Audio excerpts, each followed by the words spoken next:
আসসালামু আলাইকুম বন্ধুরা, আশা করি ভালো আছেন। বন্ধুরা, আজকে থাম্বনেল দেখে হয়তো বুঝেই গেছেন যে কি নিয়ে কথা বলবো।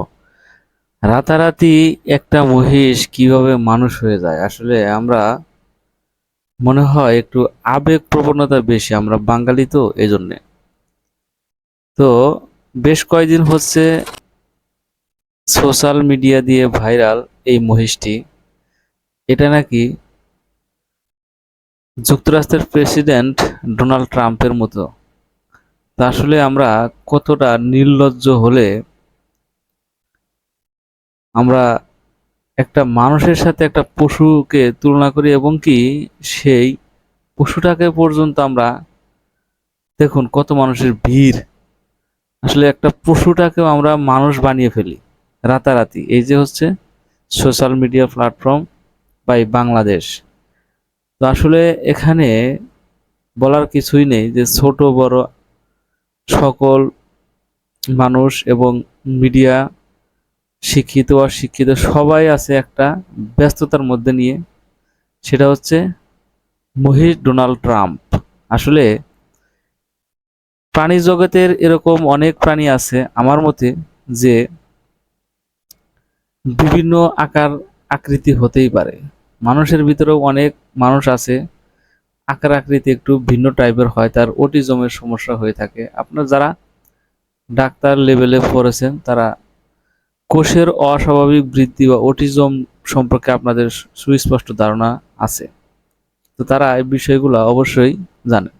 তো এখানে এই মহিষটির মাথা, তার উপরে যে চুলের যে বিষয়, আসলে মহিষের লোম এমনিতেই লম্বা, আর মাথার উপরে চুল অনেক মহিষেরই এরকম বড় বড় হয়ে থাকে। তো এই মহিষটাকেই তারা মাথা একটু গোলগাল এরকম চেহারার আকৃতি, হয়তোবা 70% অথবা তার নিচে যে মানুষের মাথার সাথে একটু মিল বিন্যাস পাওয়া যায়।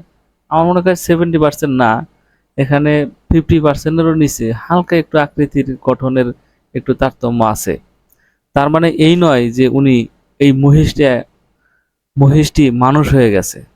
তো আসলে আমাদের মাইন্ড সেট আপটা এত নিচে যে আমরা বর্তমানে সোশ্যাল মিডিয়াতে আরো সবচাইতে বেশি হচ্ছে যে কিভাবে একটা বিষয়কে ট্রেন্ডে নিয়ে আসা যায় বা ভাইরাল করা যায় বা সেখান থেকে কিছু ইনকাম করা যায়। আসলে এটা তেমন কিছু না। আমরা অনেক সময় উদাহরণ দিয়ে থাকি যে জাপান, ইউরোপ, আমেরিকা কিভাবে এত ধনী রাষ্ট্র হচ্ছে, বা তাদের মূল বিষয় কি, বা তারা কি এতই জ্ঞানী, বা তাদের ধন সম্পদের হওয়ার কারণ কি। আসলে আমরা যেরকম এই যে সামান্য একটি বিষয় নিয়ে যে আকার আকৃতিতে 20% বা 25% একটু এগিয়ে আছে মিলের দিক থেকে, এটাই আমরা একেবারে ট্রেন্ডে নিয়ে এসেছি বা এটা নিয়ে আমরা মাথা ঘামাচ্ছি। ইউরোপ, আমেরিকা, জাপান কিন্তু এগুলো নিয়ে মাথা ঘামায় না। তো এই সোশ্যাল মিডিয়ায় বর্তমানে যে ডোনাল্ড ট্রাম্প বা মহিষকে নিয়ে ট্রল করা হচ্ছে, এটার একেবারে আমি পক্ষে না। এটা সম্পূর্ণই একটা, মানে গুজব ভুয়া তথ্য হিসাবে, বা একটা, কি বলবো, এই জায়গায় গুজব ভুয়া তথ্য বললে ভুল হবে, কারণ এটা তো সত্যি সত্যি প্রচার হচ্ছে। তবে এটা আমার পক্ষে যায় না। আসলে একটা প্রাণীকে একটা মানুষের সাথে তুলনা করে মানুষ বানিয়ে ফেলা রাতারাতির ভিতরে, এটা আমার পক্ষে যায় না।